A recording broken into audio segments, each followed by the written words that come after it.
इसमें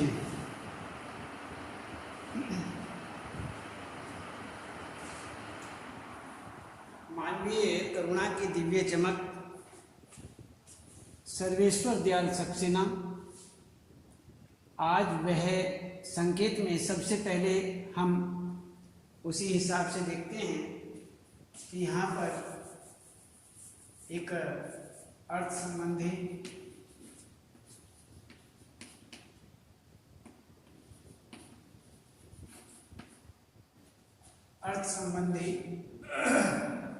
प्रश्नोत्तर।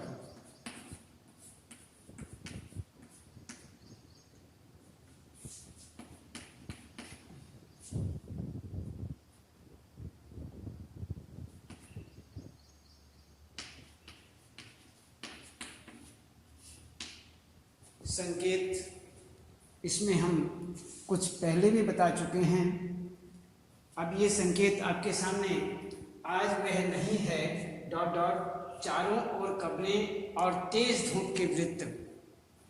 तो ये जो है ये उनका चौथा मान लीजिए। अब एक और आपको बता रहे हैं, इसमें उनकी चिंता हिंदी को,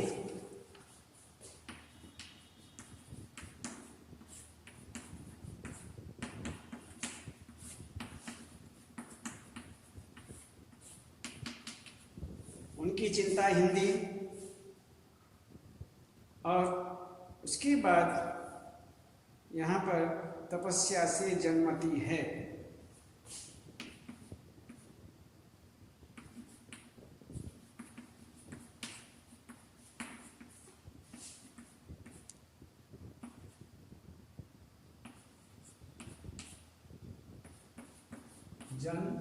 जन्मती है।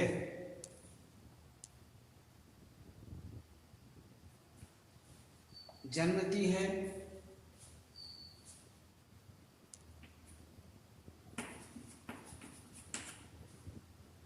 इसी प्रकार से एक और है, मैं नहीं जानता।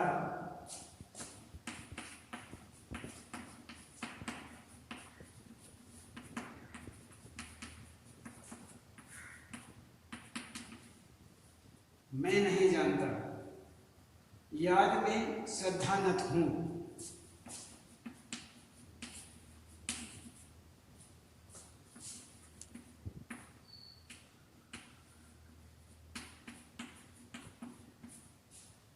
याद में श्रद्धानत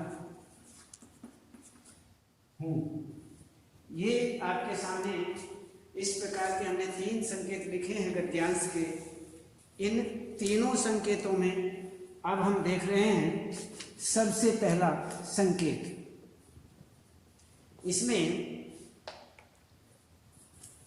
आपको हम बताते हैं कि आज वह नहीं है।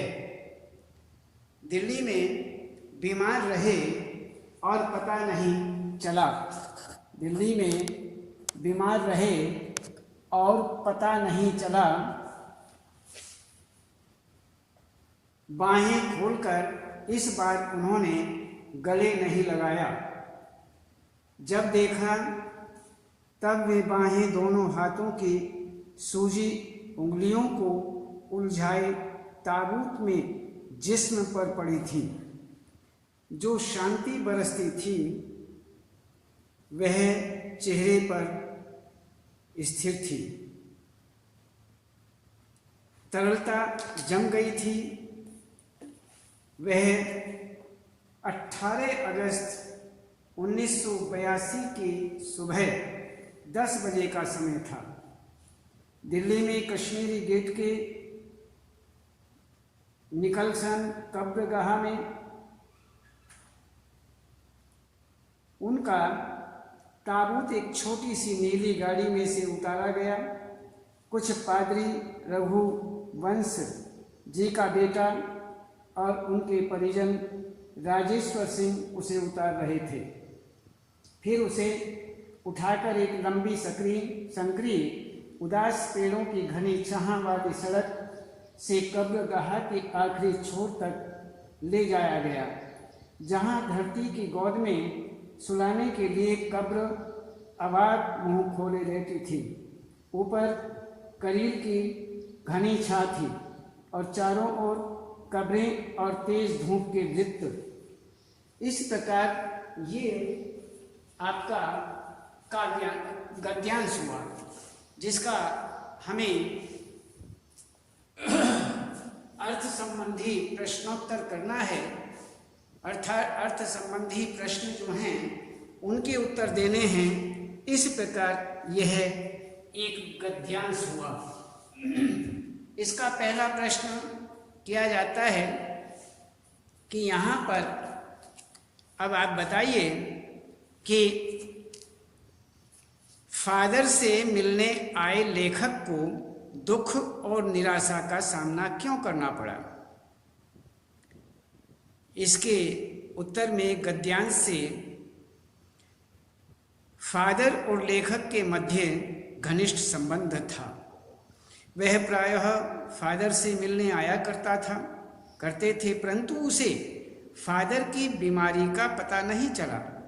वह फादर की मृत्यु के बाद आया। उससे हमेशा बाहें खोलकर मिलने वाले फादर ने उसे गले नहीं लगाया। इस कारण लेखक को दुख और निराशा का सामना करना पड़ा। दूसरा प्रश्न बनता है, फादर का अंतिम संस्कार कब और किस प्रकार किया गया। उत्तर में फादर का अंतिम संस्कार 18 अगस्त 1982 की सुबह दिल्ली के कश्मीरी गेट के निकलसन कब्रगाह में किया गया। यहीं उनका ताबूत नीली गाड़ी से उतारा गया। फिर उनके पार्थिव शरीर को लंबी संकरी पेड़ों की छांव वाली सड़क से कब्रगाह तक ले जाया गया।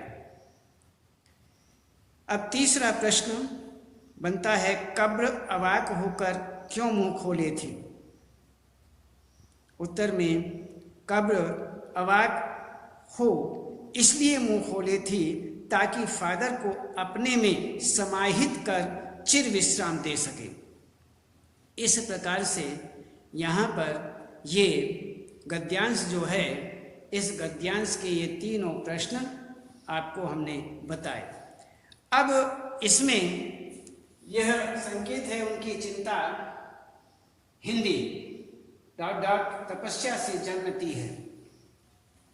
तो यहाँ पर हम देखते हैं कि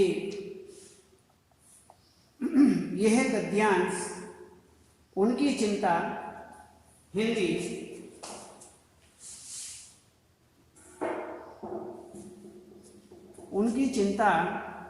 हिंदी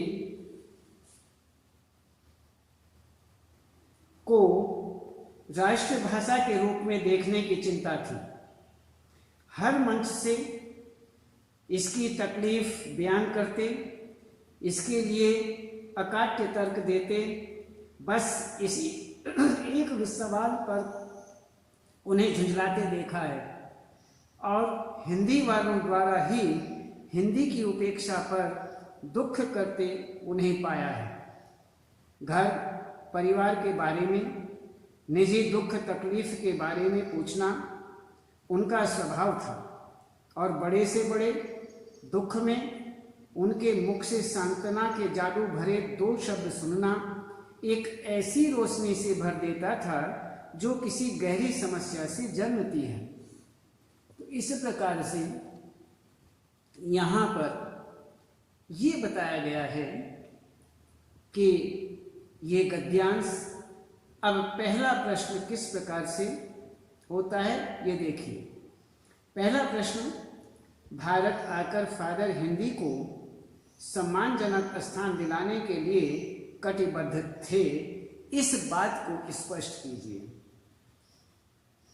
भारत, इसके उत्तर में भारत आकर फादर के मन में हिंदी रच बस गई थी। वे हिंदी से असीम लगाव रखते हुए उसे सम्मानजनक स्थान दिलवाने के लिए हर संभव प्रयास कर रहे थे। वे हिंदी को राष्ट्रभाषा के रूप में देखना चाहते थे। मैं इसके लिए चिंतित थे तथा इस पीड़ा को दूसरों से व्यक्त करते थे। इस प्रकार से यहाँ पर हमने इस प्रकार से आपको बताया। तो दूसरा प्रश्न ये बनता है कि फादर की झुंझलाहट और दुख का क्या कारण था, इससे हमें क्या सीख लेनी चाहिए। तो उत्तर में भारत की झुंझलाहट और दुख का कारण था हिंदी को अपने ही देश में सम्मानजनक स्थान में मिल पाना तथा स्वयं हिंदी भाषी लोगों द्वारा हिंदी की उपेक्षा करना। वे हिंदी के अनादर एवं उपेक्षा से अधिक दुखी थे। इससे हमें ये सीख लेनी चाहिए, यह सीख लेनी चाहिए कि हम देशवासी भाषा के नाम पर लड़ना झगड़ना बंद करें और एक साथ मिलजुल कर रहें। ये हमें उनसे विशेष रूप से सीख लेनी। इसमें हमने आपको ये बताया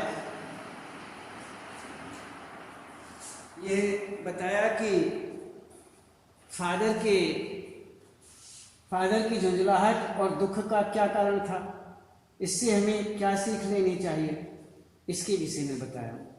अब हम बताते हैं प्रश्न जो है, फादर के सांत्वना भरे शब्दों को जादू भरा क्यों कहा गया है। इसमें ऐसा क्यों? तो ये फादर के सांत्वना भरे शब्दों को सुनकर दुखी व्यक्ति को ऐसा महसूस होता था मानो दुख कम हो गया हो। ऐसा लगता था जैसे फादर को ये शब्द किसी गहरी तपस्या से मिले हों। तो इस प्रकार से यहाँ पर ये आपको बताया। अब हम देखते हैं एक मैं नहीं जानता ये। तो मैं नहीं जानता इस सन्यासी ने कभी सोचा था या नहीं कि उसकी मृत्यु पर कोई रोएगा, लेकिन उस क्षण रोने वालों की कमी नहीं थी। तो इस तरह हमारे बीच से वह चला गया जो हम में से सबसे अधिक छायादार, फल फूल, गंध से भरा और सबसे अलग, सबका होकर सबसे ऊंचाई पर मानवीय करुणा की दिव्य चमक में लहराता खड़ा था, जिसकी स्मृति हम सबके मन में जो उनके निकट थे किसी यज्ञ की पवित्र आग की आंच की तरह आजीवन बनी रहेगी। मैं उस पवित्र ज्योति की याद में श्रद्धानत हूं।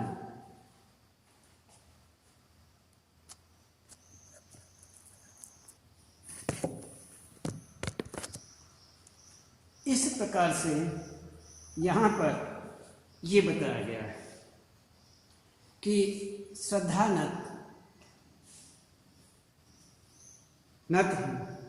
तो इसमें पहला प्रश्न जो है वो इस प्रकार से होता है कि फादर को कैसे वृक्ष के समान कहा गया है और क्यों? कैसे वृक्ष के समान कहा गया है और क्यों कहा गया है?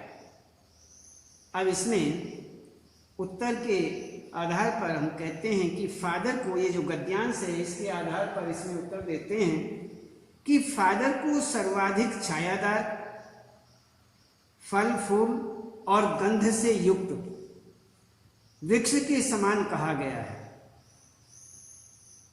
क्योंकि वे ऐसे ही वृक्ष के समान सर्वविधि हितकारी थे। वे स्नेह, करुणा, वात्सल्य जैसे गुणों से दूसरों का दुख हर लेते थे। इसी प्रकार दूसरा प्रश्न यहाँ बनता है, लेखक के मन में फादर की स्मृति कैसी रहेगी? लेखक के मन में फादर की स्मृति कैसी रहेगी और क्यों? तो इस प्रकार से इसका उत्तर बनता है।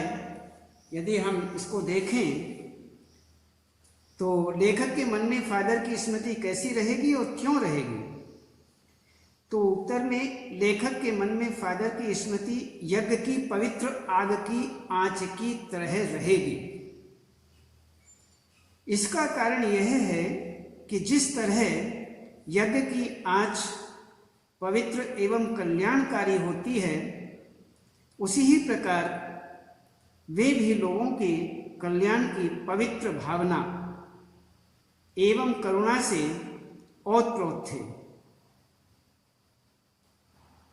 अब आगे प्रश्न बनता है कि नम आंखों को गिनना स्याही फैलाना है।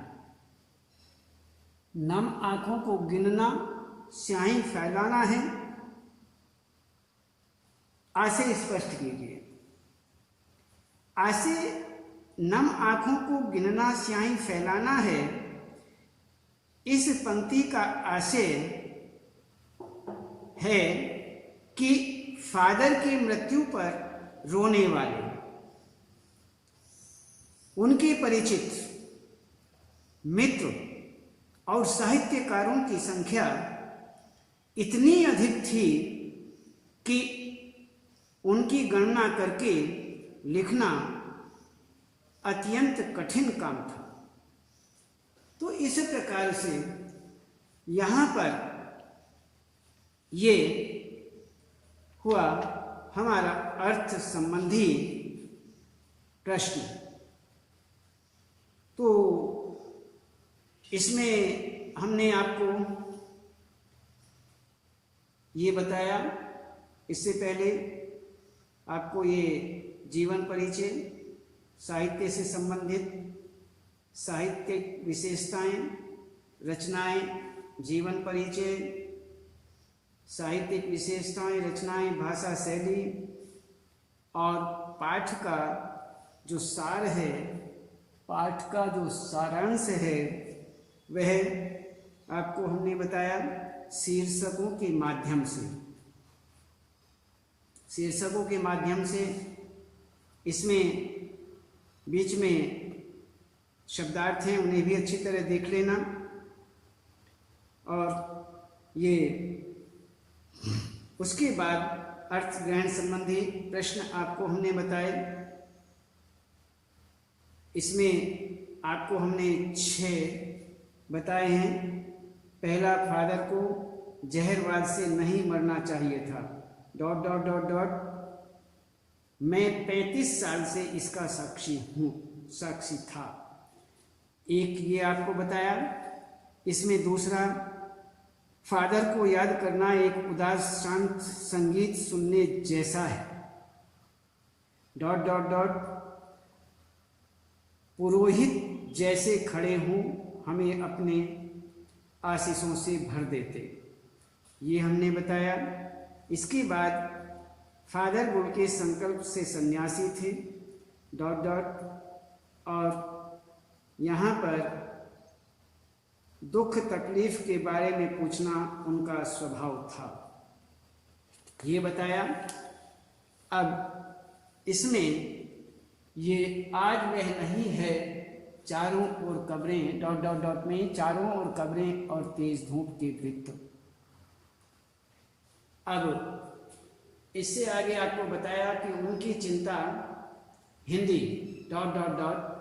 तपस्या से जन्मती है। और इसी प्रकार से एक अंतिम आपको हमने बताया कि मैं नहीं जानता ...